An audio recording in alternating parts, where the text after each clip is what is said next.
open for talks, unclear on compromises. That's the position Russia took before US envoy Steve Witkoff landed in Moscow on Tuesday. Behind the smiles and handshakes, real work on finding common ground. President Vladimir Putin reaffirmed Russia's control over Pokrovsk and said it would become a springboard for the Kremlin achieving the goals of its operation in Ukraine. Putin also accused European leaders of trying to thwart a Ukraine deal. Europeans have no peace agenda. They are on the side of the war.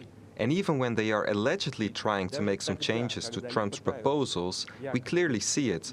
All these changes are aimed at only one thing: to block this entire peace process at all, to put forward such demands that are absolutely unacceptable to Russia. This is the sixth time Witkoff has been to Russia since the start of the year. These Kremlin discussions center on mutually acceptable terms for the US drafted peace plan. So whatever Trump says now and whatever the Western media says, Putin will insist on certain guarantees for Russia, without which the Russian advance cannot be stopped.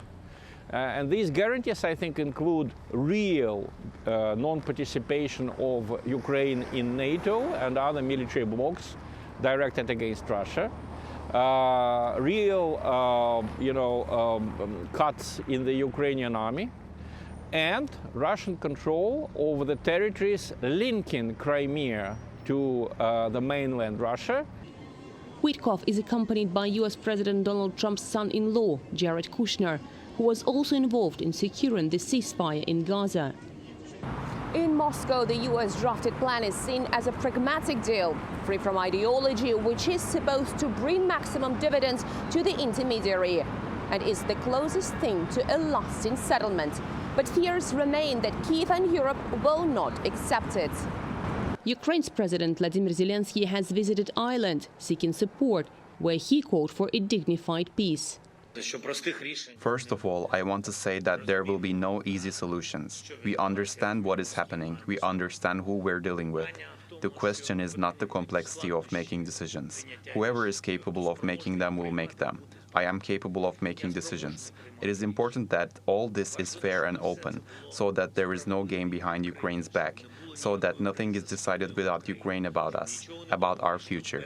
The initial 28-point peace plan was labeled as a starting point in Moscow. Changes made during US-Ukraine talks are unlikely to be acceptable to the Kremlin. That will diminish the prospect for real progress in the peace talks, which could mean the end of the road for Trump's proposal rather than the conflict. Dasha Chernyshova, TRT World, Moscow.